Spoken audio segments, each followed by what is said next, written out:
2 officers had done this before. Stop a black woman in a quiet neighborhood. Assert control. Escalate fast.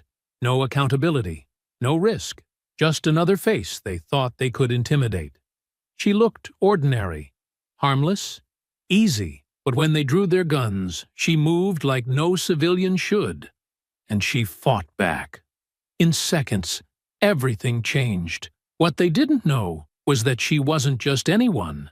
She was Delta Force. They thought she'd break. They thought she'd bleed. They thought she'd be easy. They were dead wrong. And now, the truth is coming for all of them.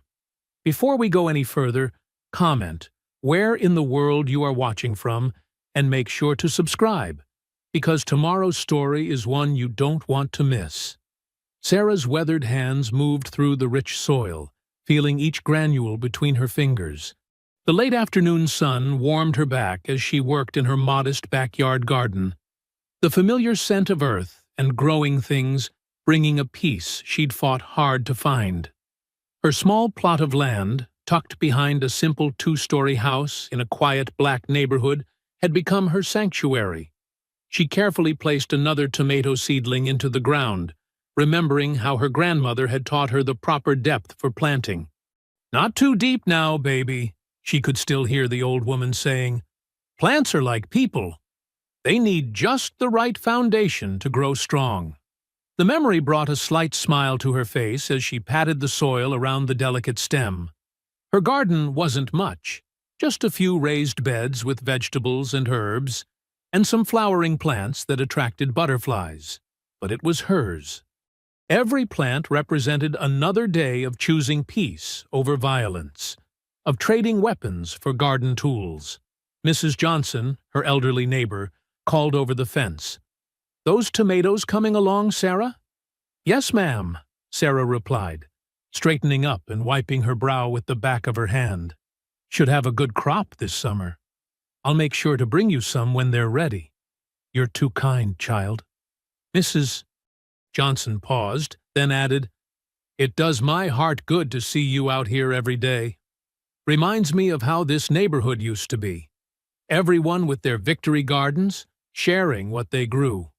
Sarah nodded, understanding the deeper meaning in the old woman's words. Their neighborhood had changed over the years, but it still held on to its sense of community. People looked out for each other here, something Sarah had come to value more than she ever expected. She turned back to her work, moving on to check the cucumber vines climbing their trellises. Her hands, once trained to handle weapons with deadly precision, now carefully adjusted the tender stems, guiding them toward the support they needed. The irony wasn't lost on her. How these same hands that had taken lives in far-off places now nurtured life in this small patch of earth. A gentle breeze rustled through the leaves of the old oak tree that shaded part of her yard. Sarah closed her eyes for a moment, letting the sound wash over her. It was nothing like the whip of helicopter blades or the whistle of incoming fire, sounds that still sometimes invaded her dreams. Here, there were only bird songs, distant lawn mowers, and children playing somewhere down the street. She reached for her water bottle, taking a long drink as she surveyed her work. The neat rows of plants, the carefully maintained paths between beds, the methodical organization, some habits from her military days remained useful in civilian life. Order and discipline, but now in service of growth rather than destruction. The calendar alert on her phone buzzed against her hip. Sarah pulled it out, noting the time, 2:30 p.m. The reminder to pick up Maya from school flashed on the screen. She began gathering her tools, placing them carefully in their designated spots in the old toolbox her sister had given her years ago, before the cancer took her. Sarah's movements were precise and efficient as she cleaned up, muscle memory from years of military discipline showing in every motion. She removed her gardening gloves, brushing off the excess soil before hanging them on their hook in the small shed. The routine was comforting, a daily ritual that helped ground her in the present. Inside the house, she washed her hands thoroughly in the kitchen sink, watching the water run clear as she scrubbed away the dirt from beneath her fingernails. The house was quiet, except for the gentle hum of the refrigerator and the ticking of the old clock on the wall. A peace she'd learned to appreciate after years of chaos. Sarah caught her reflection in the window above the sink. The years had left their marks, gray threading through her dark hair, lines around her eyes that spoke of both laughter and pain. But her posture remained straight, her movements controlled, a lifetime of training impossible to fully shed.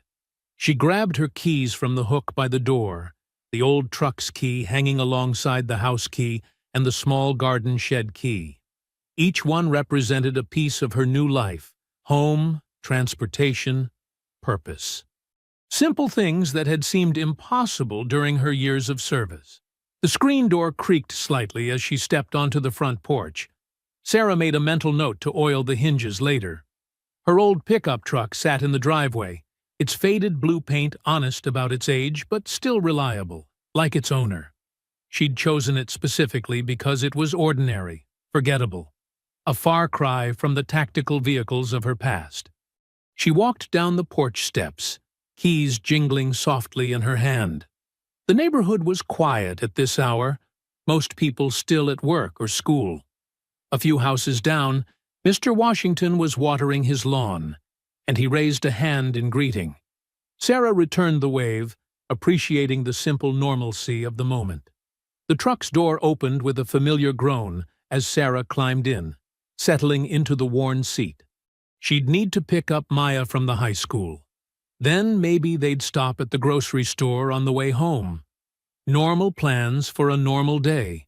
She turned the key in the ignition, the engine rumbling to life with its characteristic throaty purr. Sarah pulled up to the high school just as students began streaming out of the building. She spotted Maya immediately, her niece's bright yellow backpack standing out in the crowd. The girl's face lit up when she saw the familiar blue truck, and she jogged over, her braids bouncing with each step. "Hey, Auntie," Maya said, climbing into the passenger seat. She tossed her backpack in the back and buckled up. "You smell like dirt again." "That's the smell of honest work," Sarah replied with a small smile. "Unlike that chemistry test you were supposed to have today." "How'd that go?" Maya groaned dramatically, slumping in her seat. "Can we talk about something else? Like dinner, maybe?" "That bad, huh?" Sarah pulled away from the curb, navigating through the after-school traffic. "And here I was thinking about making your favorite tonight, my spicy chicken stir-fry." "Really?" Maya perked up instantly. "With the snap peas from your garden?" "Mm-hmm. But maybe I should reconsider, given that chemistry test." "No fair. I studied really hard, I swear. Mr. Peterson just makes everything so complicated." Maya pulled out her phone, scrolling through messages. "Besides, I got an A on my history paper last week. That should count for something, right?" Sarah chuckled, making the turn onto Maple Street. "We'll see. How about we stop at the store and pick up some—" "Auntie." Maya's voice suddenly changed, tension creeping in. "There's a police car behind us." Sarah checked her rearview mirror. A tactical unit cruiser had appeared, following closely. Too closely. She maintained her speed exactly at the limit, hands at 10 and 2 on the wheel. "It's fine. Just stay calm." The cruiser's lights flashed on. Sarah signaled and pulled over smoothly, stopping in front of the old Thompson house just 2 blocks from home. She turned off the engine and placed both hands back on the wheel, visible. 2 officers approached, one on each side of the truck. The one on the driver's side, older, white, with hard eyes and a swagger in his step, tapped on her window with his flashlight. Sarah pressed the button to lower it. "License and registration," he demanded without preamble, his tone sharp and hostile. "May I ask why I was stopped, officer?" Sarah kept her voice steady, neutral. "I said license and registration." He leaned in closer, his badge reading Harley. The younger officer on the passenger side, Rourke, stood silently, watching. Sarah reached slowly for her glove compartment. "I'm going to get my registration now, officer." "You people always got something to say, don't you?" Harley's hand rested on his weapon. "Can't just follow simple instructions." Maya's phone appeared in her lap, recording discreetly. Sarah saw it, but didn't react. "My license is in my back pocket. I'm going to reach for it now." "Step out of the vehicle." Harley's command came suddenly, aggressive. "I don't understand." "What's the reason for—" "I said get out of the car." Harley grabbed the door handle, yanking it open. "You want to do this the hard way?" Sarah remained calm, though her heart raced. "Officer, I have the right to know why I'm being stopped." "Rights?" Harley sneered. "You're being detained for suspicious behavior and possible drug trafficking. Out. Now." "Drug trafficking?" Maya spoke up, her voice shaking but defiant. "We're 2 blocks from our house. You've been following us for like 30 seconds. "Maya, quiet," Sarah warned softly. To Harley, she said, "Sir, this is harassment. I'd like to speak to your supervisor." Harley's face darkened. He reached in suddenly, grabbing Sarah's arm. "Playing lawyer now? Get your ass out of this vehicle before I drag you out." "Take your hands off me," Sarah said, her voice low but firm. "This is an illegal stop and you know it." "That's it." Harley yanked harder, his other hand going to his weapon. "Rourke, get the girl." The younger officer hesitated for a split second before moving toward Maya's door. Maya held her phone higher now, openly filming. "Don't you touch her," Sarah warned, still maintaining her composure even as Harley tried to pull her from the truck. "Put that phone down," Harley shouted at Maya. "That's evidence tampering." "This is assault," Maya shot back, her voice trembling but determined. "We have rights." Harley's face contorted with rage. He released Sarah's arm, only to draw his weapon in one fluid motion. "She's reaching!" he suddenly yelled, though Sarah hadn't moved. "Gun! Gun!" The sound of his pistol firing shattered the afternoon quiet. Time slowed to a crawl as Harley's fingers squeezed the trigger. Sarah's body moved before her mind could process, years of training taking over like muscle memory. She twisted away from the bullet's path, her left hand grabbing Harley's wrist while her right struck his elbow. The gun clattered to the pavement. Harley's eyes widened in shock as Sarah flowed from the truck like water, using his own momentum to flip him onto his back. The impact knocked the wind from his lungs with a heavy whoosh. His gun was in Sarah's hands before he could even gasp for air. "Maya, down!" Sarah commanded, her voice sharp and clear. Maya ducked just as another officer rounded the truck's hood, weapon drawn. Sarah fired 2 precise shots, one into each officer's thigh, carefully placed to disable but not kill. They crumpled to the ground, clutching their legs and howling in pain. Officer Rourke stood frozen, his hand hovering over his holster, but not drawing. "Don't!" Sarah warned him, her voice carrying the weight of absolute authority. Rourke's hand dropped to his side. The entire exchange had taken less than 5 seconds. "Maya, come to me. Stay low." Sarah maintained her aim on the downed officers, while Maya scrambled out of the passenger side. "Behind me now." Maya pressed against her aunt's back, trembling but still gripping her phone. "Oh my God, oh my God," she whispered. Sarah began backing them away from the scene, moving with practiced efficiency. Her eyes never stopped scanning. Rooftops, windows, possible cover points. She looked nothing like the quiet gardener now. Every movement was precise, economical, lethal. "What? What are you?" Rourke stammered, staring at her with a mixture of fear and awe. Sarah didn't answer. She guided Maya behind a parked car, still covering their retreat. Neighbors were beginning to peer out of windows and doorways, drawn by the gunshots. "Inside!" Sarah called out to them. "Everyone inside, now!" The streets emptied immediately. Harley pushed himself to his knees, blood trickling from where his head had hit the pavement. "Officer down!" he screamed into his radio, voice raw with rage and humiliation. "Shots fired! Suspect is armed and dangerous!" Sarah heard sirens in the distance. They had maybe 2 minutes before backup arrived. She spotted Mrs. Johnson's gate slightly ajar, 3 houses down. The old woman always left it unlocked for her afternoon walks. "Maya, when I say run, you go straight through Mrs. Johnson's yard and take the back alley. Don't stop until you reach Reverend Wicks's house. Understand?" Maya nodded, her whole body shaking but her jaw set with determination. "You're not getting away with this," Harley snarled, trying to stand but wobbling unsteadily. "You're dead. You hear me? Dead." "Officer Rourke," Sarah called out, ignoring Harley completely. "You saw what really happened here. Remember that." Rourke swallowed hard, looking between Sarah and his raging superior officer. Something shifted in his eyes. Recognition, perhaps, of the choice now laid before him. "Run," Sarah whispered to Maya. They sprinted in perfect sync, Sarah keeping her body between Maya and the officers until they reached the gate. They slipped through just as the first backup units screamed around the corner. Harley grabbed his radio again, face purple with fury. "All units! Armed suspect fleeing on foot. Black female, mid-50s, military training.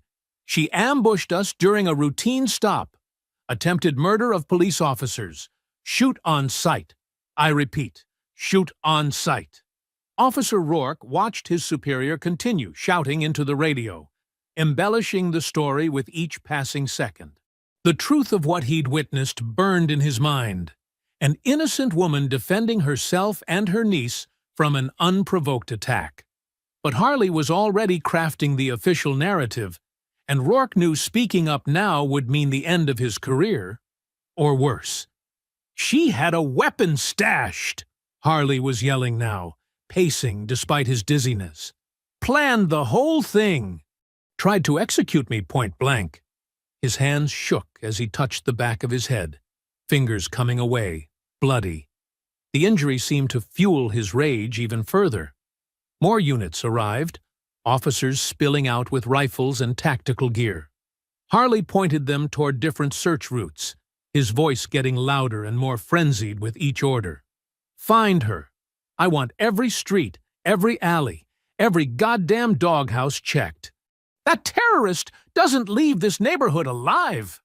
Rourke stood rooted to the spot, still staring at the empty gateway where Sarah and Maya had disappeared. He'd never seen anyone move like that, with such precise, controlled violence, like a force of nature contained in human form. The memory of her eyes in that moment haunted him.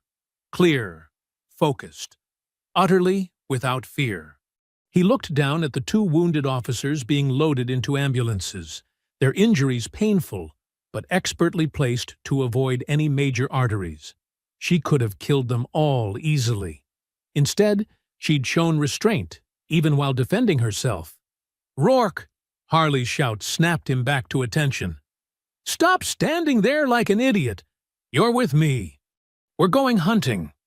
As Harley stormed off to coordinate the search, Rourke touched the body camera on his chest, wondering if it had captured the truth, and what that truth might cost him.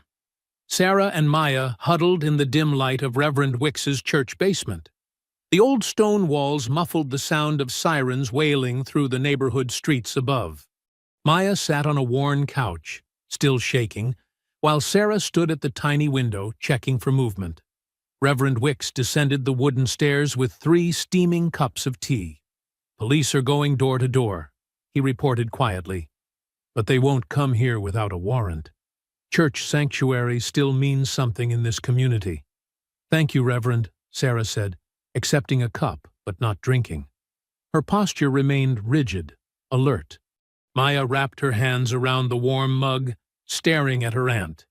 The quiet gardener who grew tomatoes and read mystery novels had transformed into someone else entirely, someone dangerous and skilled.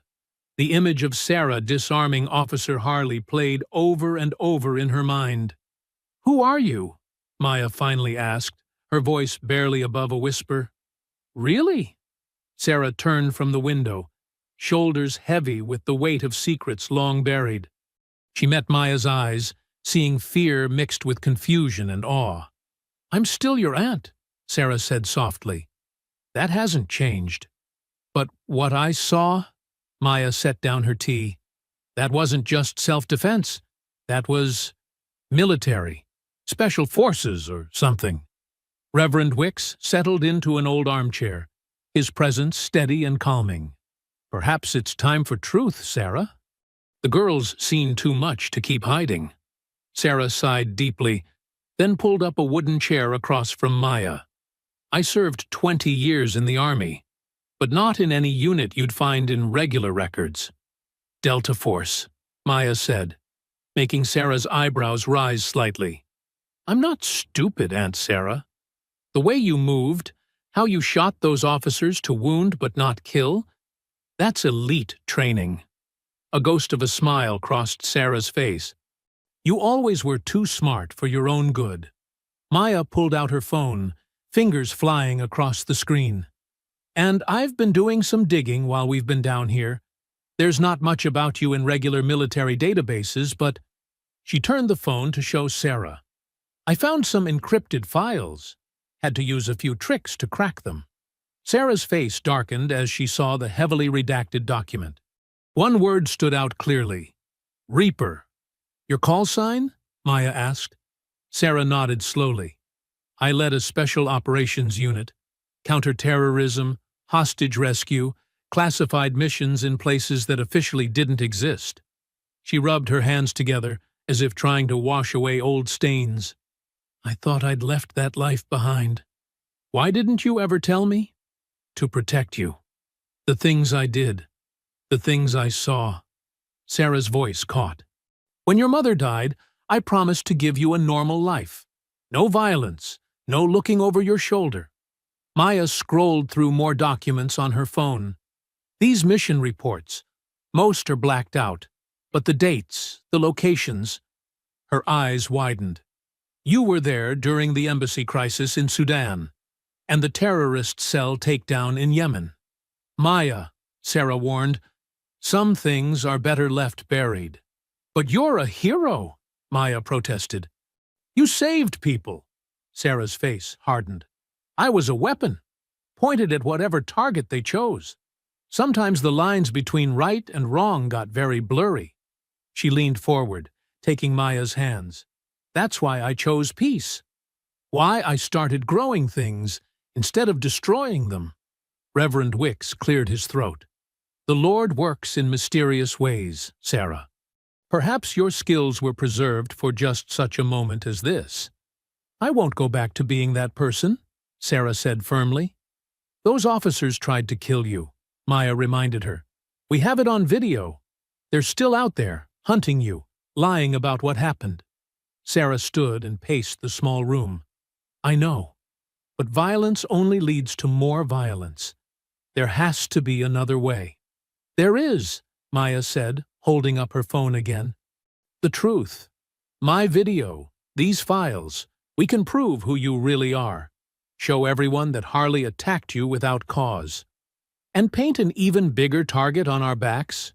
Sarah shook her head. "The system protects its own. They'll bury the truth deeper than any of my classified missions." Maya stood and faced her aunt. "Then we'll dig it up. Together. You taught me to stand up to bullies, remember? To fight for what's right?" Sarah stared at her niece. No longer the little girl she'd promised to shelter, but a young woman ready to face hard truths.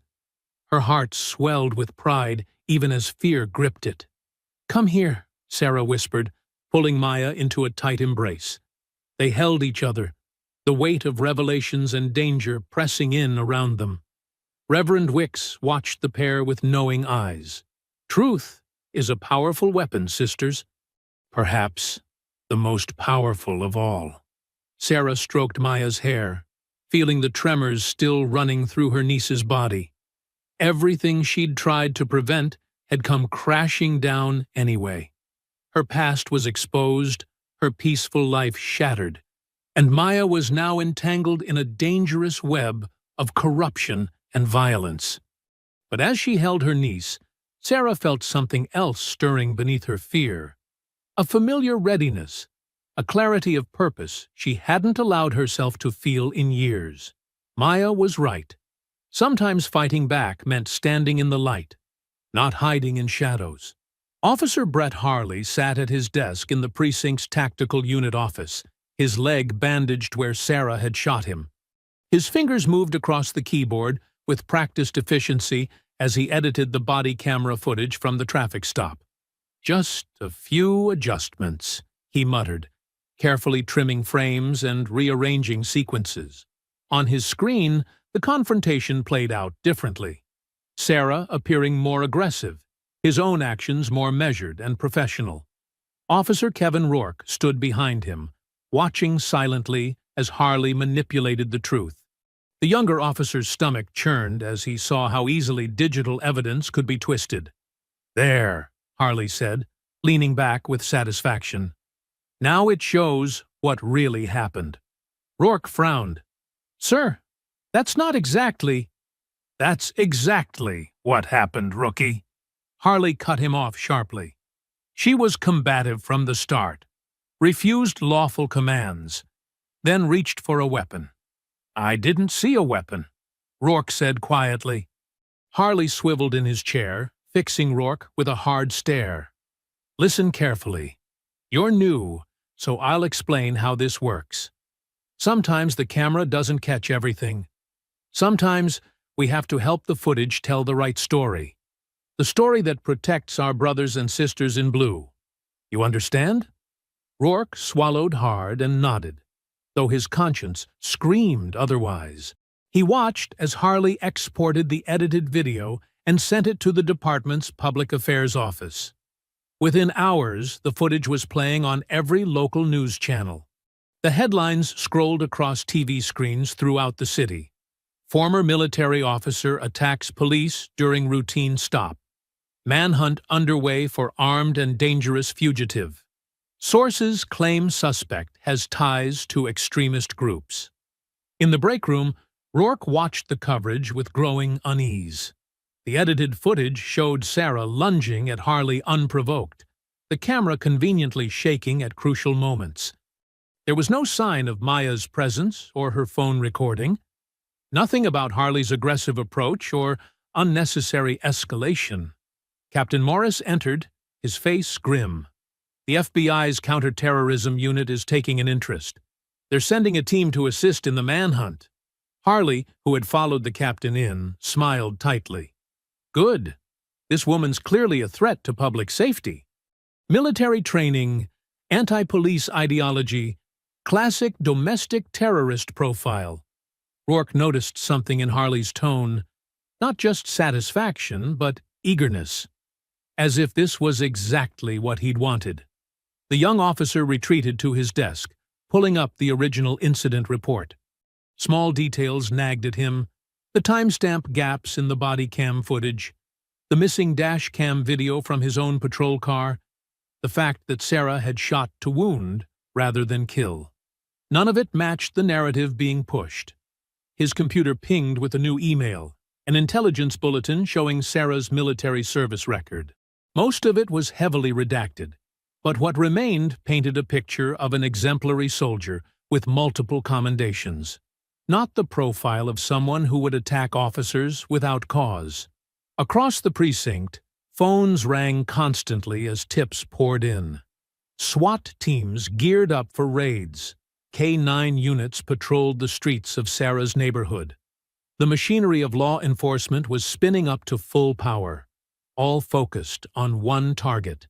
At his desk, Harley made call after call, coordinating with federal agencies and media contacts. His leg wound seemed forgotten in his zealous pursuit. Rourke overheard fragments of conversations that made little sense, references to property developers, clearance operations, and cleaning up the neighborhood. As evening fell, unmarked vehicles began arriving at the precinct.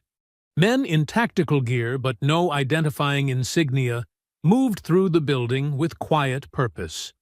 Rourke watched them disappear into closed-door meetings with Harley and senior officers. In the church basement, Reverend Wicks descended the stairs with urgent news for Sarah and Maya. His usually calm face was etched with worry. "They're mobilizing everything," he reported. "Not just local police, federal agents, tactical teams, surveillance units. Word from my contacts is they're treating this like a major counterterrorism operation." Sarah stood by the small window, her posture tense. "They're not just coming for me. They're using this as an excuse for something bigger." "My sources say the same," Wicks agreed. "This goes beyond a traffic stop gone wrong. They're coming for you, Sarah. Big time. And they're bringing enough firepower to take down a small army." Maya clutched her phone, the unedited video of the traffic stop safely encrypted inside. "They're trying to bury the truth under a mountain of lies." "No," Sarah corrected grimly. "They're trying to bury me." Through the basement window, they could see more unmarked vehicles rolling slowly through the darkening streets. The hunt was intensifying. The machine was in motion. And Sarah Vance, gardener, aunt, and former Delta Force operator, had become the target of forces far beyond a corrupt local cop with a grudge. The pre-dawn darkness cloaked Sarah's neighborhood in shadows. She sat alert in her living room, fully dressed, watching through a gap in the curtains. Maya dozed fitfully on the couch nearby, their emergency bags packed and ready. Sarah's trained ears caught it first. The subtle whisper of tactical vehicles rolling in with lights off. The soft crunch of boots on grass. The metallic clicks of weapons being readied. "Maya," she whispered, gently shaking her niece. "Time to move." The teenager was instantly awake, grabbing her backpack with practiced efficiency. They'd drilled this dozens of times since the traffic stop. Through her thermal scope, Sarah counted at least 20 figures surrounding the house. SWAT teams in full gear, taking up breach positions. More units blocked both ends of the street. "Back door, just like we practiced," Sarah murmured. "Stay low, stay quiet." Officer Rourke sat in his patrol car at the perimeter, watching the massive operation unfold. The scale of force seemed extreme for apprehending one woman. Armored vehicles, tactical teams, even helicopter support circling overhead. "All units in position," crackled his radio. "Execute on my mark." Inside, Sarah led Maya through the darkness toward their escape route. She'd prepared for this, disabled the security system's silent alarm, loosened specific floorboards, created blind spots in the exterior coverage. The front door exploded inward with a thunderous crash. Flash bangs detonated in multiple rooms. Armed officers poured in, sweeping with laser-sighted weapons. "Clear!" voices shouted. "Moving to second floor!" But Sarah and Maya were already slipping through a narrow gap between houses, using the neighbors' dense shrubbery as cover. Sarah had mapped every shadow, every concealed path in the area. Rourke watched the raid team systematically tear through Sarah's home. They kicked in doors, smashed windows, upended furniture. The violence of it shocked him. This wasn't law enforcement, it was destruction. "Target's not here," someone shouted over the radio. "Check the basement." More crashes, more splintering wood, more shouts of frustration. Through his windshield, Rourke noticed movement, a shadow passing between houses 2 doors down. He squinted, but said nothing into his radio. His hand hesitated over the transmit button. Sarah guided Maya through the darkness with hand signals she'd taught her. "Stop. Wait. Move now." The teenager followed perfectly, her footsteps silent on the damp grass. They reached the back alley just as searchlights began sweeping the yard. Sarah pulled Maya behind a rusted dumpster seconds before a tactical team rushed past. "Spread out," a commander ordered. "They have to be close." Rourke stepped out of his car, watching the organized chaos unfold. Neighbors emerged onto porches, filming with phones. Children cried behind hastily closed curtains. An elderly woman in a nightgown stood trembling as armed men searched her garden. "This isn't right," he muttered. "What was that, rookie?" Harley appeared beside him, tactical vest strapped over his bandaged leg. "Nothing, sir." Rourke looked away. Sarah and Maya reached their first waypoint, an abandoned garage 3 blocks away. Inside, Sarah retrieved a hidden bag containing new clothes, cash, and burner phones. They changed quickly, while police sirens wailed in the distance. "Where are we going?" Maya whispered, pulling on a dark hoodie. "To see an old friend," Sarah replied. "Someone who knows how to stay off the grid." Across town, Malcolm Rhodes sat at his bank of computer monitors, watching the raid unfold through hacked security cameras. His fingers flew across keyboards, erasing digital traces, planting false trails, keeping his old colleague's escape route clear.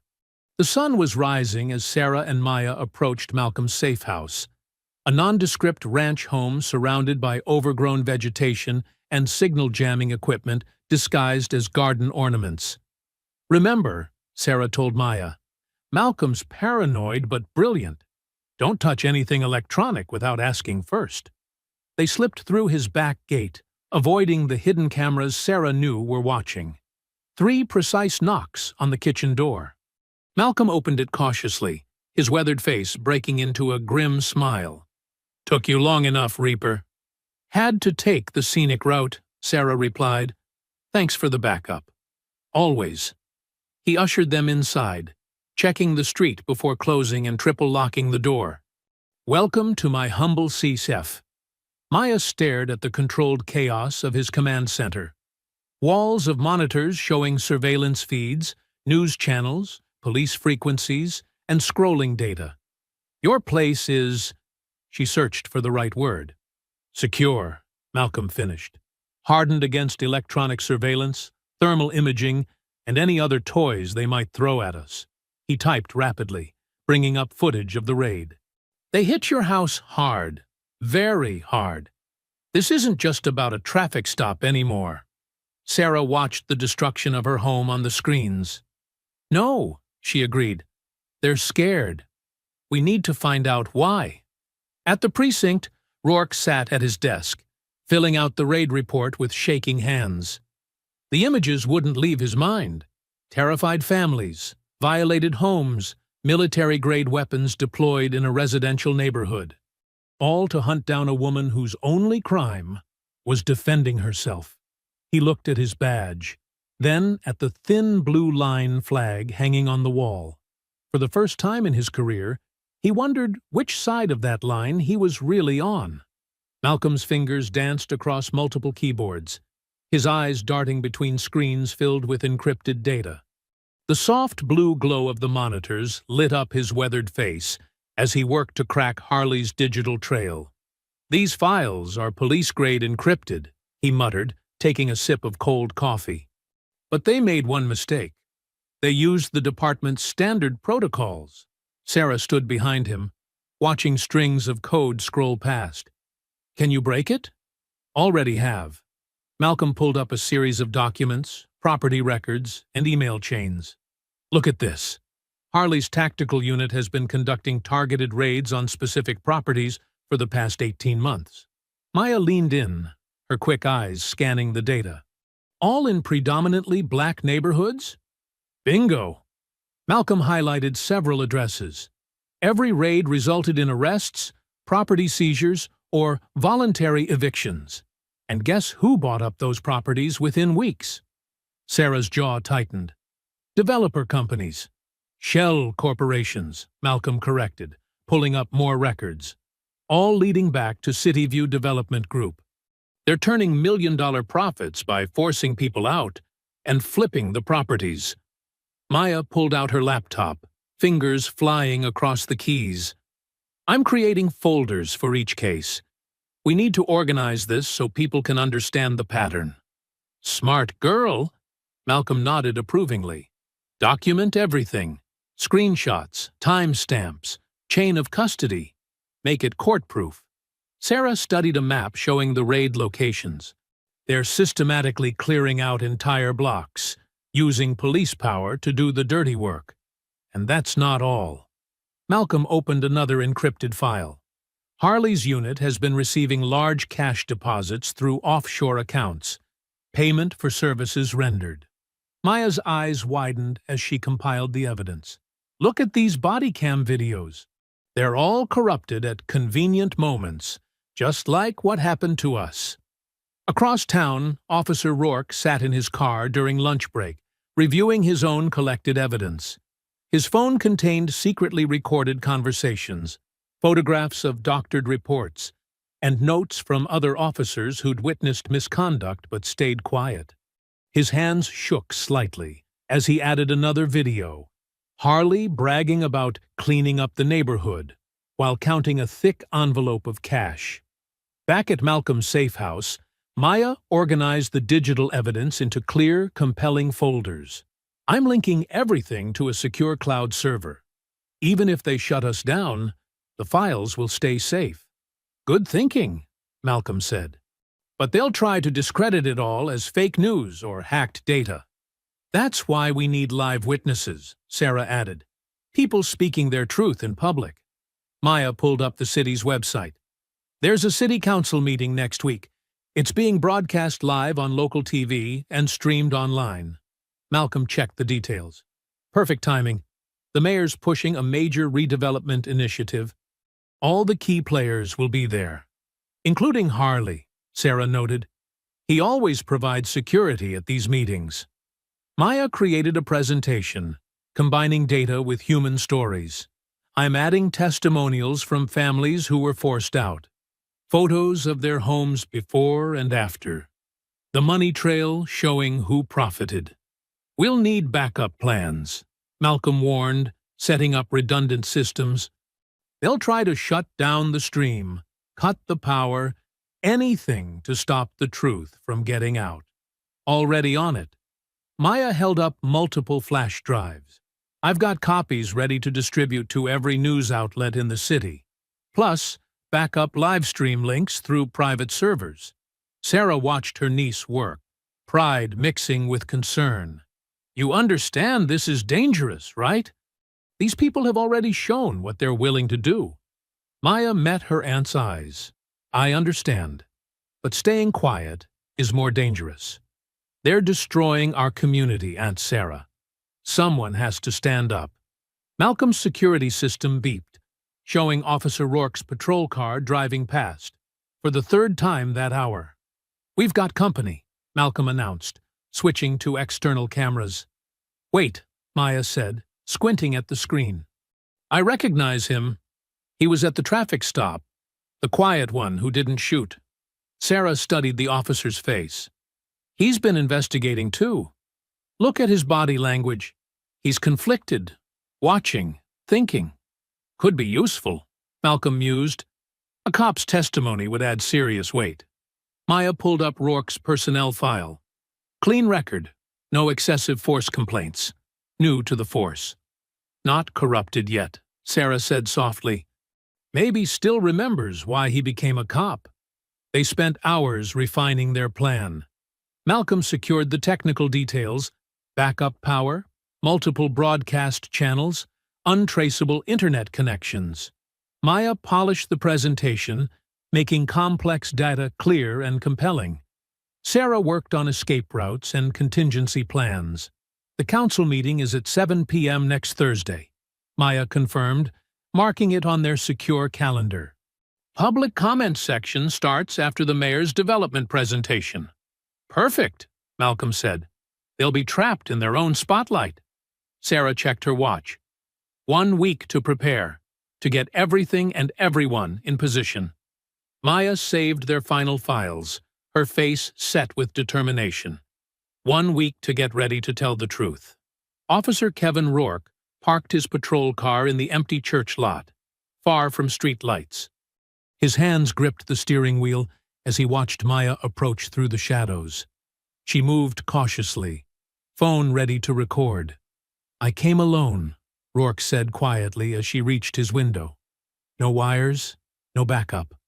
Maya kept her distance. "Why should I trust you?" "Because I can't sleep anymore." Rourke's voice cracked. "Every night I see your aunt's face when Harley pulled that trigger. For no reason. No reason at all.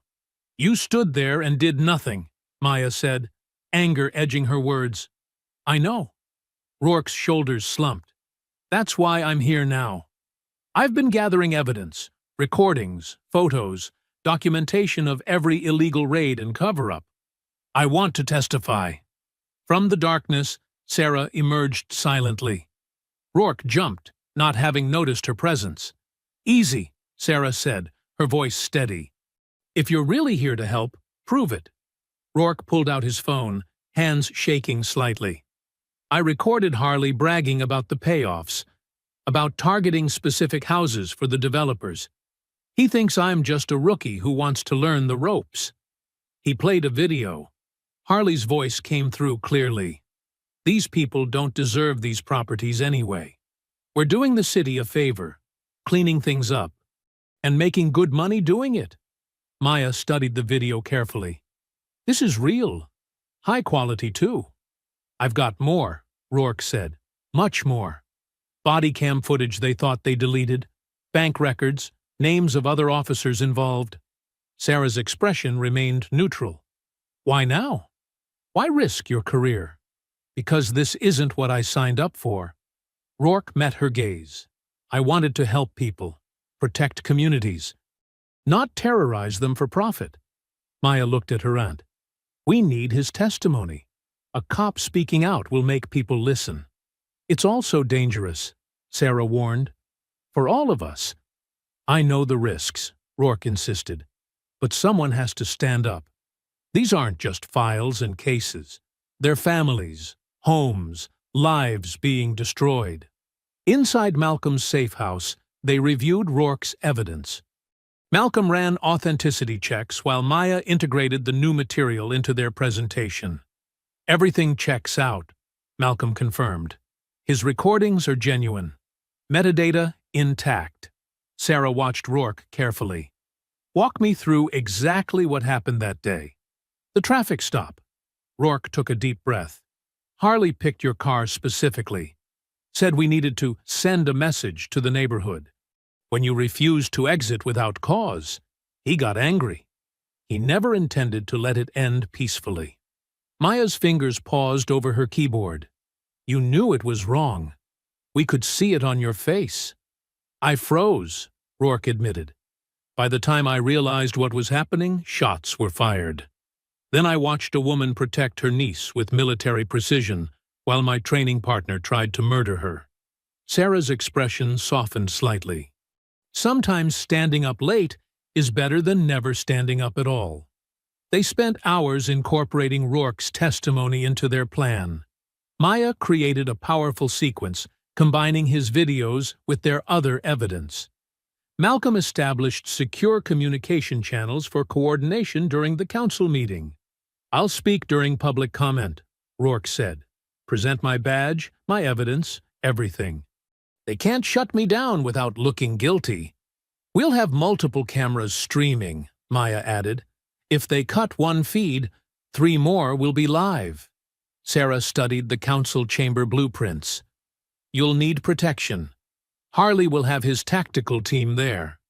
"I've got other officers who will help," Rourke revealed. "Good cops who are tired of the corruption.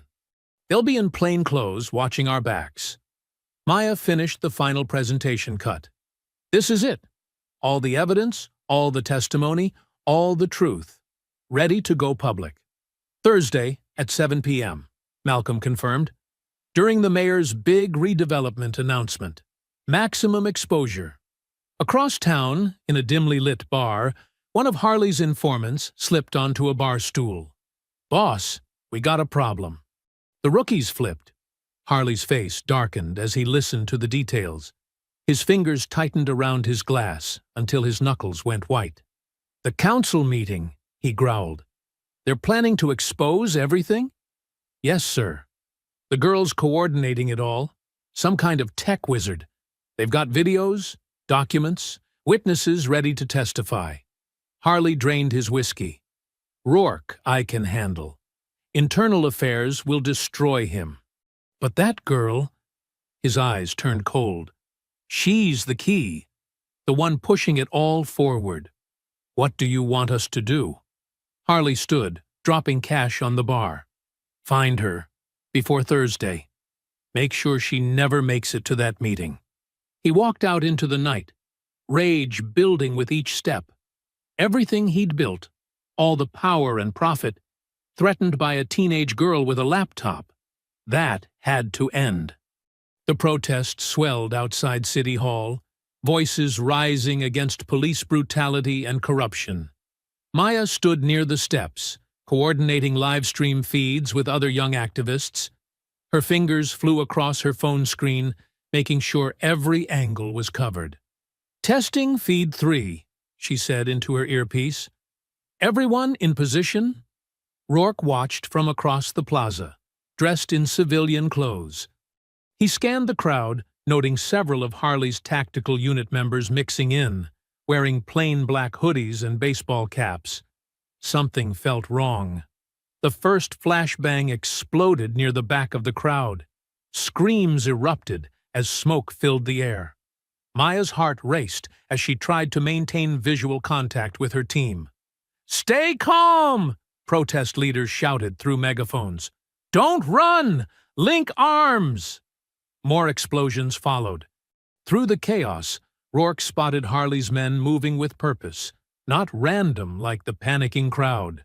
They were creating a pattern, hurting people. "Maya!" he shouted, pushing through the mass of bodies. "Maya, get out of there!" She heard him too late. Two men in hoodies grabbed her arms, swift and practiced. Her phone clattered to the ground as they dragged her toward a waiting van. "Help!" Maya screamed, kicking and thrashing. "Someone help!" Rourke sprinted forward, badge out. "Police! Let her go!" 3 officers he recognized from Harley's unit stepped in his path. One grabbed his arm while another twisted the badge from his hand. "Stand down, rookie," the biggest one growled. "This isn't your business." "She's a minor." Rourke struggled against their grip. "This is kidnapping." "It's crowd control," the officer sneered. "And you're interfering with police business." Maya's screams were muffled as they forced her into the van's dark interior. Rourke watched helplessly as the vehicle pulled away, its windows tinted black. The smoke began to clear. Protesters regrouped, helping the injured. News cameras captured the aftermath, but conveniently missed Maya's abduction. Rourke's phone buzzed. A text from an unknown number. Smart cops know when to shut up. Across town, Sarah's burner phone lit up with a video message. Her hands trembled as she pressed play. Maya sat in a concrete room, zip-tied to a metal chair. Her face was tear-streaked, but defiant. Harley's voice came from off-camera. "Your niece is brave. I'll give her that." The camera panned to show Maya's laptop and phones laid out on a table. Smart, too. But not smart enough. Sarah's jaw clenched as Harley stepped into frame, resting his hand on Maya's shoulder. Maya flinched, but held her glare. "Here's how this works," Harley continued. "You come to the old Riverside warehouse, alone. No weapons, no backup, no clever plans. You've got 1 hour. The camera zoomed in on Maya's face. If you call for help, she dies. If you bring anyone, she dies. If you're not here in 60 minutes... "Don't do it, Aunt Sarah," Maya shouted. "He'll kill us both." The video cut off. A text followed with coordinates. Sarah's military training kicked in, analyzing options, calculating risks. But this wasn't a battlefield. This was Maya, her only family, her reason for living peacefully all these years. Her phone buzzed again. Another message from Harley. "Tick-tock, Reaper. Your move." In the warehouse, Maya tested her restraints while Harley paced, checking his watch. 2 of his men stood guard by the door, hands resting on their weapons. "She'll come," Harley said, more to himself than anyone else. The great Delta Force commander, brought down by a teenage girl. "You're wrong about her," Maya said quietly. "She's not what you think." Harley laughed. "I know exactly what she is. A threat. A loose end. And after tonight, a memory." "No," Maya's voice was steady despite her fear. "She's hope. She's justice. And you're about to find out why they called her Reaper." "Shut up." Harley backhanded her across the face. Maya's head snapped to the side, but she didn't cry out. Outside, storm clouds gathered over the city. Thunder rolled as Sarah stood in her bedroom, staring at her old footlocker. She hadn't opened it in 10 years. Her phone buzzed one final time. "Time's running out. Come alone, or she dies." Sarah closed her eyes, remembering Maya as a baby, holding her sister's hand in the hospital, remembering her promise to protect this child, no matter what. "I'm sorry, little one," she whispered. "I tried to leave the violence behind, but they brought it to our door." She unlocked the footlocker. Sarah knelt before the open footlocker in her bedroom, her hands trembling as they brushed over the familiar equipment inside. The smell of gun oil and canvas brought back memories she'd tried so hard to bury. Her tactical vest, still perfectly maintained despite a decade of disuse, seemed to accuse her with its presence. "I led raids just like that one," she whispered to the empty room. "Kicked down doors in the dead of night. Never questioned who was on the other side." The weight of her past pressed down on her shoulders. How many families had she torn apart in the name of mission objectives? How many children had she terrified, thinking she was serving a greater good? Now Maya was suffering because Sarah had tried to hide from who she was, what she could do. She should have been more prepared, should have taught Maya better survival skills, should have— A gentle knock interrupted her spiral of guilt. "Sister Sarah?" Reverend Wicks's deep voice carried through the door. "May I come in?" "It's open," she replied, not moving from her position on the floor. The Reverend entered quietly, his usual commanding presence softened by concern. He took in the scene, the open footlocker, Sarah's haunted expression, the military gear laid out with mechanical precision. "I failed her," Sarah said, her voice rough. "Everything I did to keep her safe, to give her a normal life, I just made her vulnerable." Reverend Wicks settled into the chair by her bed, leaning forward with his elbows on his knees. "You protected her the only way you knew how. With love. Love isn't enough against men like Harley." Sarah picked up a tactical glove, running her thumb over the reinforced knuckles. "I should have stayed sharp. Stayed ready." "Perhaps," the Reverend agreed, surprising her. "But not just for Maya. For all of them." Sarah looked up, questioning. "How many other families in this neighborhood live in fear of that next routine traffic stop?" He gestured toward the window, where police sirens wailed in the distance. "How many mothers lie awake at night, wondering if their children will come home? The rot goes deep, Sister Sarah. Deeper than one corrupt cop." "I can't fix the whole system," Sarah protested. "I'm just trying to save my niece." "You have a gift," Reverend Wicks said firmly. "Skills that could protect more than just Maya. The question is, will you keep hiding from who you are? Or will you use those skills to serve justice?" Sarah stood slowly, her military bearing returning like a second skin. She lifted her tactical vest from the footlocker, its familiar weight settling across her shoulders like destiny. "I swore an oath once," she said, checking the ceramic plates. "To defend against all enemies, foreign and domestic."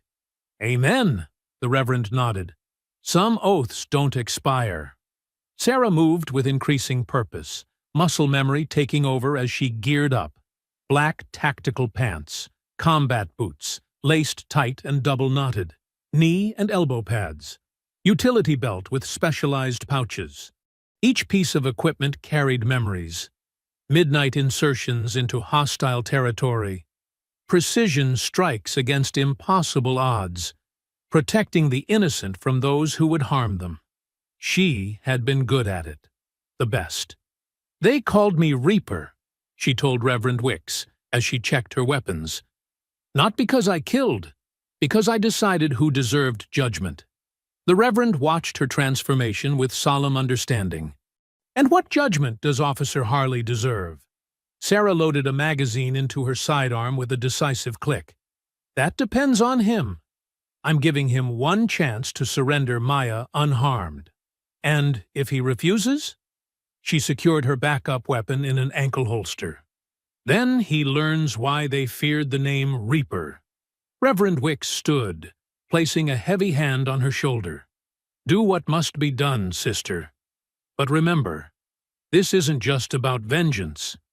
It's about justice, real justice, not just for Maya, but for every victim of their corruption." Sarah nodded, securing her radio earpiece. "I understand. This ends tonight. Not just Harley, but the whole corrupt system he represents." She faced the mirror, barely recognizing herself. Gone was the peaceful gardener, the quiet aunt. In her place stood a warrior, honed by years of combat and tempered by righteous purpose. "I'll need evidence," she said, checking her tactical watch. "Everything they've done, everyone they've hurt. Can you help get the word out?" "Leave it to me," Reverend Wicks promised. "When the truth comes to light, the whole city will see them for what they are." Sarah pulled on her gloves, flexing her fingers until the leather creaked. Each weapon found its place, each tool secured exactly where muscle memory would find it. She moved like liquid shadow, every motion efficient and deadly. "Maya first," she said, her voice carrying the quiet authority that had once commanded elite soldiers. "Then we burn their whole corrupt house down." The storm outside grew stronger, lightning flashing across her determined face. In the distance, thunder rolled like artillery fire. Sarah, Reaper. Vance was going to war one last time. Not for country or flag, but for justice long denied. Sarah moved like a ghost through the abandoned warehouse district, her boots making no sound on the wet pavement. Rain had turned the night into a maze of shadows and reflections, perfect conditions for someone trained in stealth operations. Her radio crackled softly. "Security cameras on the east side are looped," Rourke whispered. "You've got about 20 minutes before the next shift change." "Copy that," she breathed, barely moving her lips. The young officer had proved his worth, feeding her intel from inside the corrupt system. His help might cost him his badge, but he'd chosen his side. Sarah pressed herself against a brick wall, letting her dark clothing blend with the shadows. 2 guards passed by, their boots splashing through puddles. They were sloppy, talking loudly, weapons held carelessly. Not professionals, just Harley's thugs with badges. She waited until they rounded the corner, then moved. The lock on the side door gave way to her picks in seconds. Inside, the warehouse smelled of rust and mildew. Metal catwalks crisscrossed overhead, and old machinery cast strange shadows in the dim emergency lighting.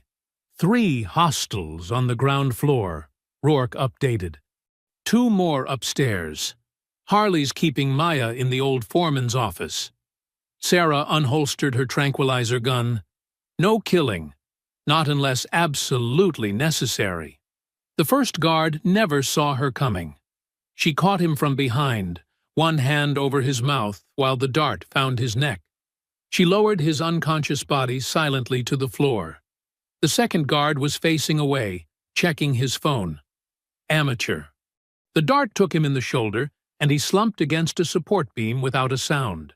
"Camera B7 is clear," Rourke confirmed. "But hurry. Something's got them nervous." Sarah climbed the metal stairs, her movements fluid and precise. Years of training took over, checking corners, maintaining cover, reading shadows for signs of movement. The third guard posed no challenge, dropping without raising the alarm. A voice echoed from above. "Johnson? You see anything down there?" Sarah pressed herself flat against the wall, controlling her breathing. Footsteps approached the railing. She waited, muscles coiled like springs. The guard leaned over, squinting into the darkness. "Johnson!" Sarah's hand shot up, grabbing his vest. Before he could shout, she pulled him over the railing. They fell together, but she twisted mid-air, ensuring he took the impact. His breath whooshed out, and a quick strike to the temple put him down. "Last guard's getting suspicious," Rourke warned. "He's heading your way." Sarah melted into the shadows beneath the stairs. The final guard descended cautiously, weapon drawn. He was better trained than the others, checking corners, moving tactically. But Sarah had trained with the best. As he passed her position, she struck. Her arm locked around his throat in a perfect blood choke. He tried to fight back, but she rode his struggles until unconsciousness took him. "Guards neutralized," she whispered into her radio. "Status on Harley?" "Still in the office with Maya. He's—" Rourke hesitated. "He's talking to someone on the phone. Sounds nervous." Sarah climbed back to the second level, moving faster now. The foreman's office stood at the far end of the catwalk, its windows grimy but lit from within. She could make out two figures, one small and seated, the other pacing. Through the glass, she finally saw Maya. Her niece sat handcuffed to a chair, a bruise darkening her cheek, but her eyes were clear and defiant, tracking Harley's movements with cold calculation. Sarah felt a surge of pride. Maya wasn't broken. Harley stalked back and forth, gesturing with his service weapon as he spoke into his phone. "No, you listen. This got too hot. I want extraction now. I don't care about the operation. She's going to—" He spun toward the window, and Sarah ducked below the sill. Her heart pounded, not with fear, but with controlled rage. The bruise on Maya's face. The way Harley waved his gun around. Every instinct screamed to burst in and end him. But Delta training ran deeper than instinct. She took slow breaths, calming her pulse. Emotion was the enemy of precision. She needed to be cold, calculated, like the Reaper they'd named her after. "Sarah," Rourke's voice was urgent in her ear. "Multiple vehicles approaching. Looks like Harley's backup is coming." She checked her watch. The guard shift would change soon. Her window was closing. Through the glass, she could hear Harley's rising panic. "Just get here! She's not like the others. She's military or something. Professional. If she finds us—" "Too late," Sarah whispered, though he couldn't hear her. She positioned herself beside the office door, ready to breach. Maya was alive. Harley was unstable. The endgame was about to begin. She keyed her radio one last time. "Rourke, if this goes bad, make sure the truth gets out." "All of it." "It won't go bad," he replied firmly. "You've got this, Commander." Sarah allowed herself a grim smile. Time to show Officer Harley why they called her Reaper. Sarah breached the warehouse with calculated precision. The lock surrendered silently to her handmade picks, tools crafted from memory of 100 covert entries. The heavy metal door opened without a whisper, testament to years of practice making even the clumsiest hardware bend to her will. Inside, darkness cloaked the corridors like a shroud. Sarah's eyes, already adjusted to the night, picked out shapes in the gloom. Stacked crates, abandoned machinery, the ghostly outlines of support pillars. Her boots, specially modified with sound-dampening soles, made no noise on the concrete floor. The first guard never saw her coming. He stood lazily against a wall, checking his phone.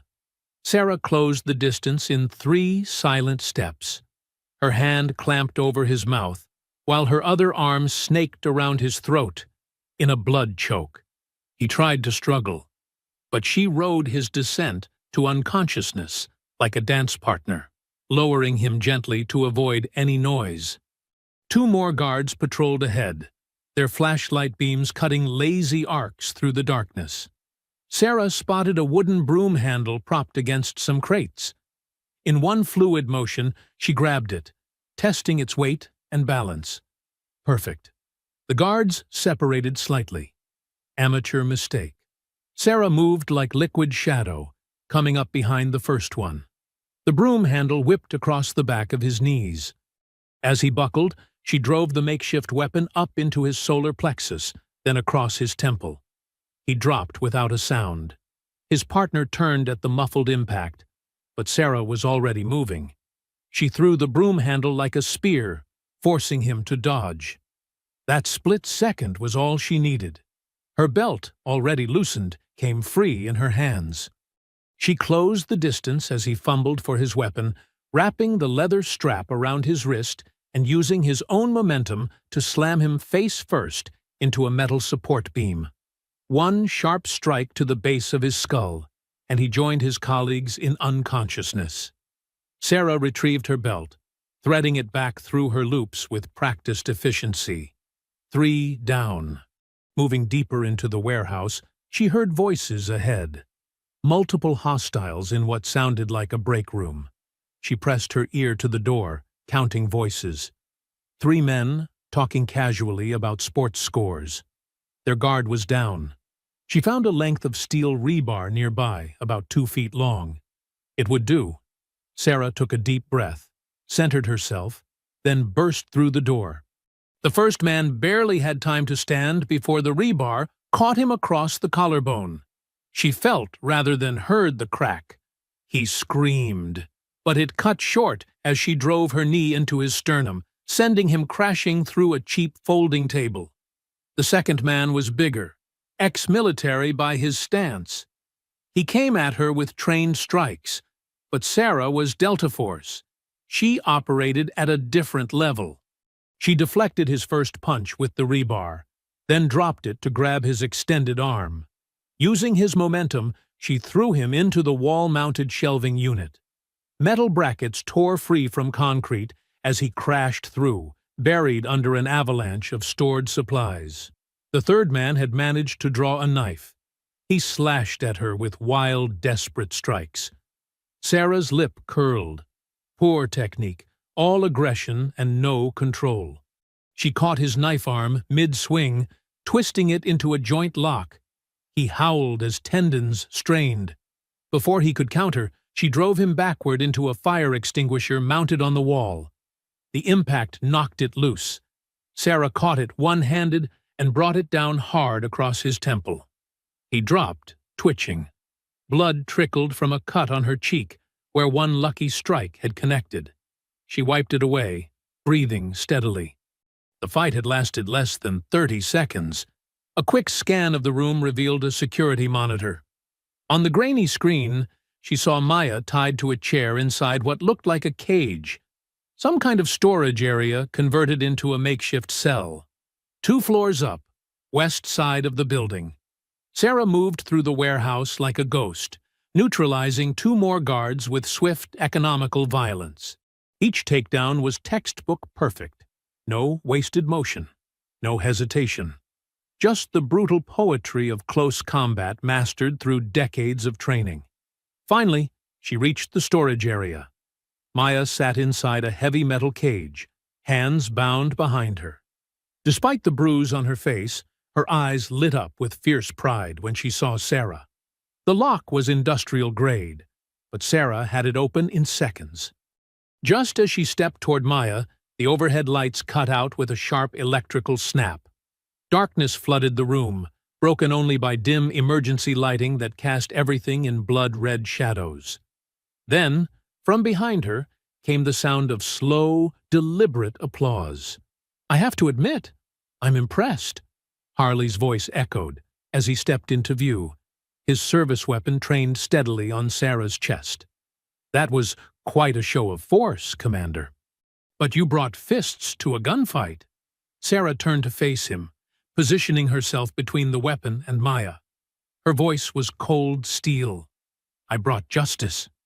Sarah's fingers worked the lock methodically, each movement precise and controlled. The warehouse door clicked open without a sound. Inside, darkness cloaked the corridors, broken only by strips of moonlight filtering through high windows. The air smelled of concrete dust and old metal. She moved like water through shadow, her boots silent on the grimy floor. Years of Delta Force training had taught her patience, the slow breath, the measured step, the art of becoming invisible. Up ahead, voices echoed off bare walls. "Check the perimeter again," a gruff voice ordered. "She's out there somewhere." Sarah pressed herself against a wall as footsteps approached. A guard rounded the corner, tactical vest gleaming dully in the low light. Before he could react, she struck, one hand clamping his mouth while the other found the pressure point at his neck. He struggled briefly, then went limp. She lowered him silently to the floor. A broken broom handle lay discarded nearby. Sarah picked it up, testing its weight. Voices drifted from an adjacent hallway. 2 more guards. She waited until they passed, then moved. The broom handle whistled through the air, catching the first guard behind the knee. As he buckled, she drove her elbow into his partner's solar plexus. Both men wheezed, trying to cry out. Sarah didn't give them the chance. Quick strikes to vulnerable points. Throat, temple, kidney. And they crumpled. More footsteps. Sarah unclipped her belt, wrapping one end around her fist. A guard appeared, radio raised to call in. The belt whipped out, catching his wrist. She yanked him forward, off balance, into her waiting knee. His radio clattered away as she used the belt to lock his arm behind his back. A sharp twist, and he was face down, unconscious. The corridor opened into a storage area. Metal shelving created a maze of shadows. Sarah heard movement, multiple hostiles. She picked up a length of pipe from a broken shelf, hefting it carefully. 3 figures emerged from different aisles, wearing tactical gear and carrying batons. "There she is!" one shouted. They rushed her together, coordinated and trained. But Sarah had trained with the best. She met the first attacker with a devastating combination, pipe to knee, elbow to jaw, then using his momentum to throw him into his partner. Both men crashed into a shelf, sending boxes tumbling. The third man was better, ex-military by his stance. He swung his baton in tight arcs, forcing Sarah back. She parried with the pipe, metal ringing on metal. He pressed forward, confident in his size advantage. Sarah let him come. When he committed to a powerful strike, she dropped the pipe and stepped inside his guard. Her hands found his wrist and elbow. She twisted, using a nearby table as leverage. The crack of breaking bone echoed through the room. He screamed. The other 2 were up again. Sarah grabbed a fallen shelf and swung it like a battering ram, catching one man in the chest. He flew backward, crashing through a wall-mounted storage unit in a shower of splinters and old files. The last man hesitated, then charged with a roar. Sarah spotted a fire extinguisher on the wall. She rolled under his wild swing, came up with the extinguisher, and unleashed a cloud of white powder into his face. As he staggered, blind and choking, she brought the metal canister down on his head. He dropped. Blood trickled from a cut above her eye where someone's baton had connected. Her knuckles were raw, and her ribs ached. But Sarah barely noticed. The mission consumed her. Find Maya. End this. A locked metal cage occupied the next room. Inside, Maya sat handcuffed to a chair, her face bruised but her eyes fierce. When she saw Sarah, hope blazed across her features. "Aunt Sarah!" Sarah worked quickly on the cage's lock, her picks finding the tumblers. The door swung open with a creak. But before she could reach Maya, the overhead lights cut out. Darkness swallowed them. Slow, deliberate clapping echoed through the space. A spotlight snapped on, illuminating Officer Harley as he stepped from the shadows. His service weapon gleamed in his hand, aimed steadily at Sarah's chest. "You brought fists to a gunfight, Commander," he said, smirking. Sarah straightened, blood dripping from her split knuckles. Her voice was steel. "I brought justice." The silence stretched like a wire about to snap. Sarah's muscles coiled. Ready. Harley's finger tightened on the trigger. The first shot cracked through the warehouse. Sarah was already moving, rolling behind a stack of wooden crates as bullets splintered wood where she'd stood seconds before. The acrid smell of gunpowder filled the air. "You can't hide forever," Harley taunted, advancing slowly. "I've got the gun, remember?" Sarah's eyes darted around the space, taking in angles and cover points. A wrench lay discarded near her boot. She grabbed it, calculating trajectory. When Harley stepped past a support beam, she hurled the wrench hard to her left. It crashed into metal shelving with a thunderous clang. Harley spun toward the noise, exactly as she'd planned. Sarah burst from cover, closing the distance in 3 swift strides. Her hand clamped around his gun wrist, twisting sharply. The weapon clattered to the floor as Harley howled in pain. He recovered quickly, throwing a wild haymaker at her head. Sarah slipped the punch and countered with a precise strike to his solar plexus. But Harley fought dirty. As she stepped in, his knee drove up toward her groin. Sarah barely blocked in time. "That all you got?" he snarled, pulling something from his belt. A black stun baton that crackled with electricity. The weapon hummed through the air inches from Sarah's face. She felt the static raise the hair on her neck as she weaved backward. Harley pressed forward, swinging the baton in vicious arcs. When Sarah tried to close distance, he gouged at her eyes with his free hand. She caught his gouging hand and applied crushing pressure to the nerve cluster in his wrist. Harley grunted, but managed to slam the stun baton into her ribs. Electricity jolted through her body. Sarah's muscles spasmed, but she didn't let go. Instead, she used the pain to fuel her next move. They crashed into a narrow hallway, trading brutal strikes in the confined space. Sarah read the architecture instantly. Smooth walls, perfect for what she needed. When Harley lunged with the baton, she planted one foot on the wall, using it to launch herself into a devastating roundhouse kick. Her boot connected with his jaw with a satisfying crack. Harley staggered, spitting blood. The fight spilled into the main warehouse bay. Sarah's trained eye spotted the weakness in Harley's stance. He was favoring his left leg slightly. She dropped low, sweeping his vulnerable knee with clinical precision. Cartilage popped. Harley roared in agony as the joint gave way. But even injured, he was dangerous. Near the control room, Harley caught Sarah with a lucky strike that sent her crashing into a bank of metal pipes. Pain exploded across her back. He pressed his advantage, wrapping massive hands around her throat. "Not so tough now, are you?" he sneered, squeezing. Sarah's vision started to dim. Her fingers scrabbled against the wall behind her, finding a loose electrical cord. In one fluid motion, she ripped it free and looped it around Harley's neck. She pulled tight, using the cord as a garrote.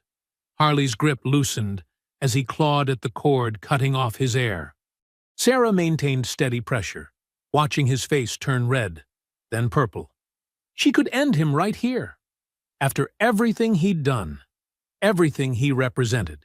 But that wasn't justice. That was revenge. Just before consciousness left him, she released the pressure.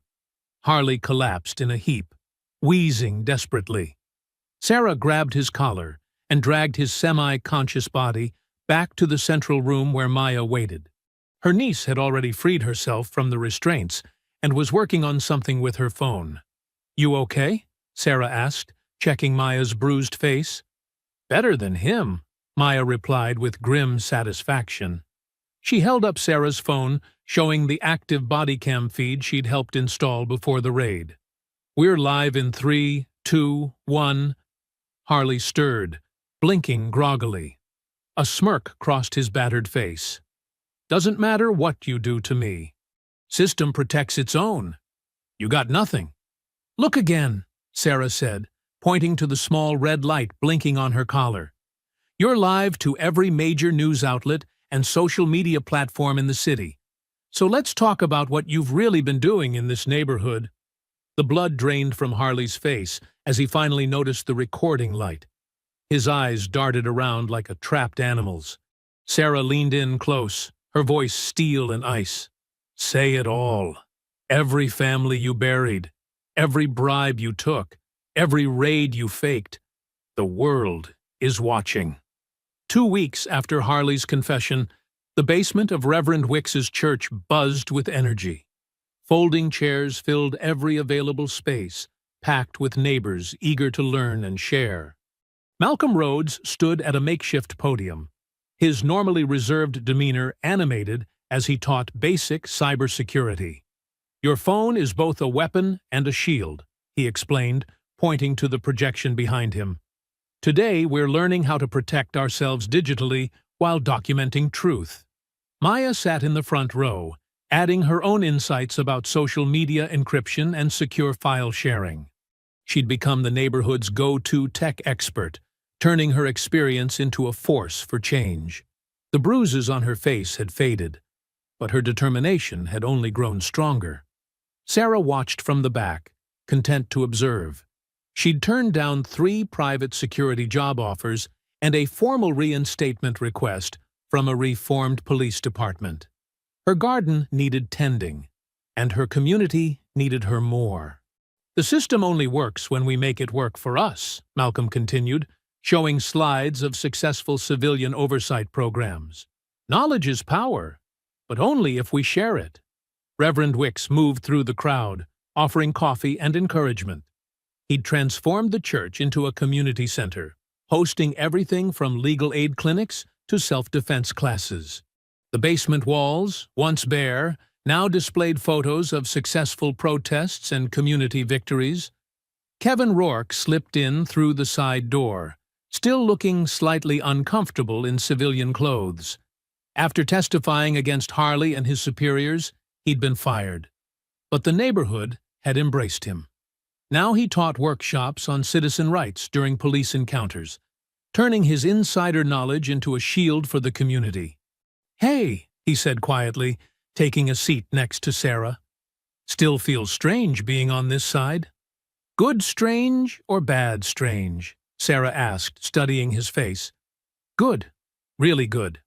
Rourke watched as Maya helped an elderly woman secure her phone's privacy settings.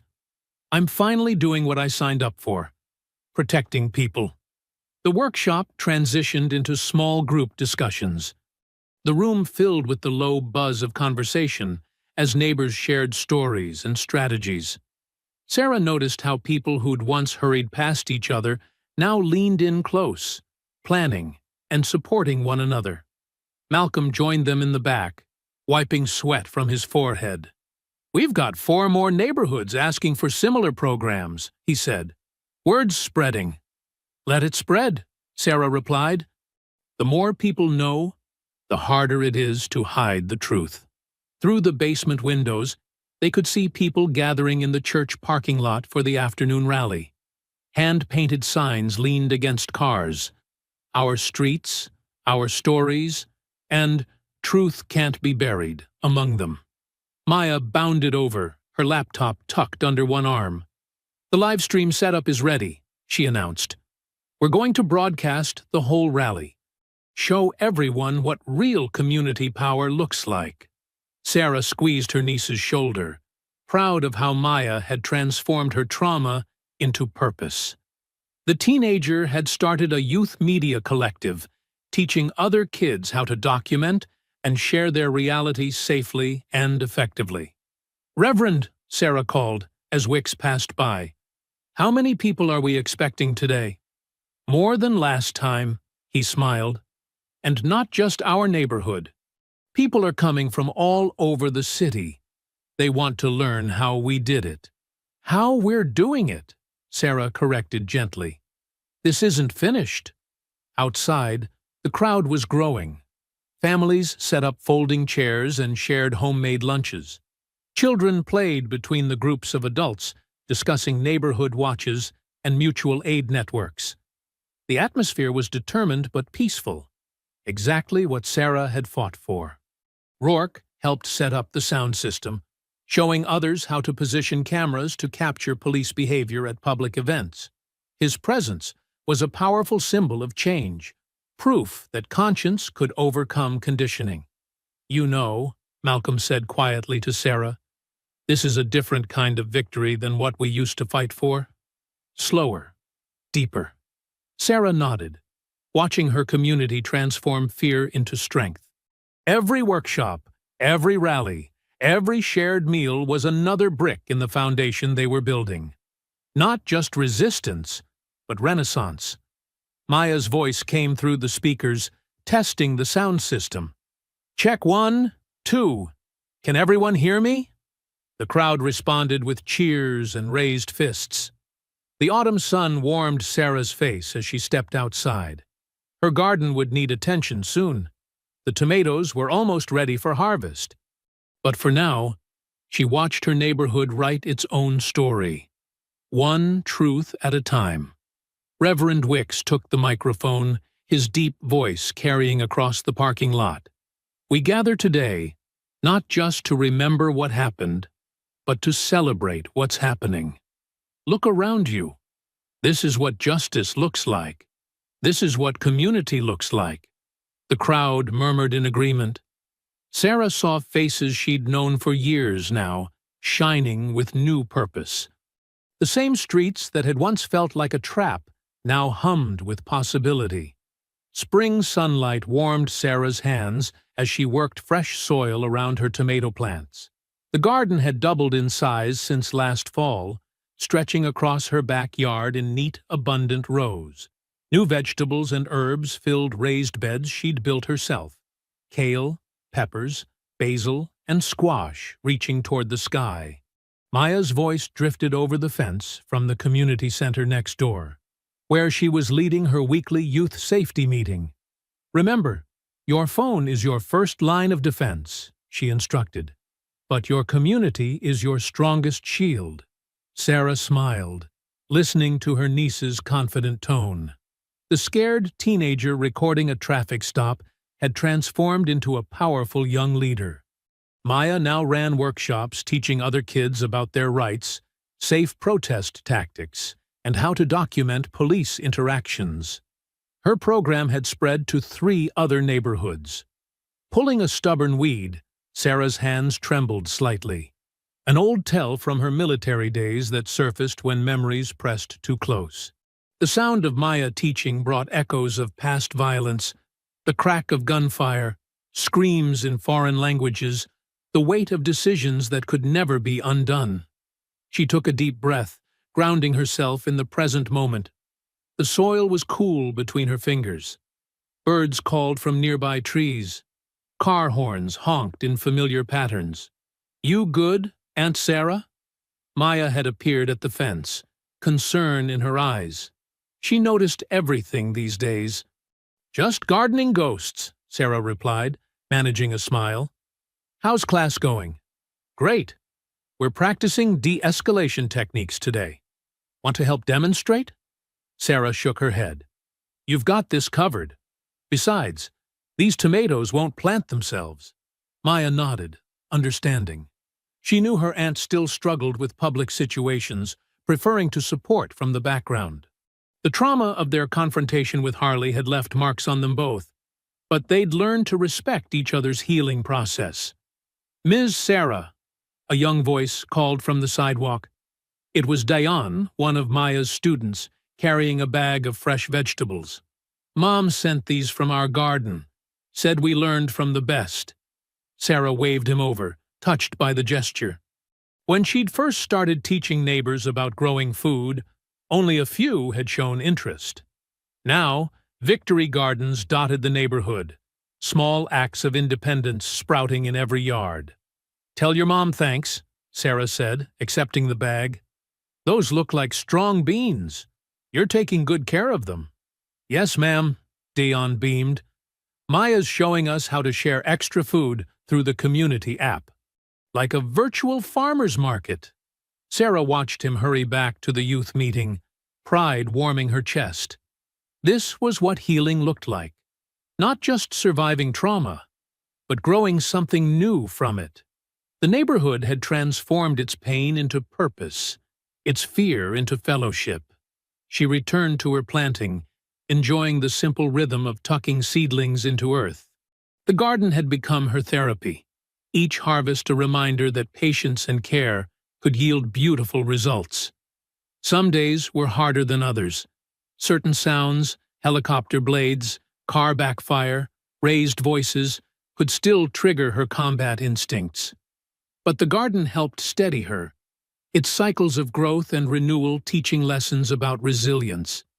Maya's class wrapped up, and Sarah heard the familiar sounds of teenagers gathering their things, sharing jokes and making plans. Their energy was different now, more focused, more aware, but still youthful. They'd learned to balance vigilance with joy, a skill Sarah was still mastering herself. Her phone buzzed in her pocket. Unknown number. Sarah almost ignored it, but something made her answer. "Is this Commander Vance?" A woman's voice, tense but controlled. "We need your help in Detroit. Something's happening here, like what you faced, but worse." Sarah stood slowly, surveying her garden. The tomatoes would need support stakes soon. The peppers were starting to flower. Maya's voice carried across the yard as she said goodbye to her students. "Why me?" Sarah asked, though she already knew the answer. "Because you didn't just fight back. You helped your community rebuild. We need that knowledge, that hope." Sarah looked at the sky, cloudless and bright. A year ago, she'd wanted nothing more than to disappear into her peaceful garden. Now she understood that peace wasn't just about being left alone. It was about helping others find their strength. A smile crossed her face, small but certain. The garden would wait. There was more growing to do. I hope you enjoyed that story. Please share it with your friends and subscribe so that you do not miss out on the next one. In the meantime, I have handpicked 2 stories for you that I think you will enjoy. Have a great day.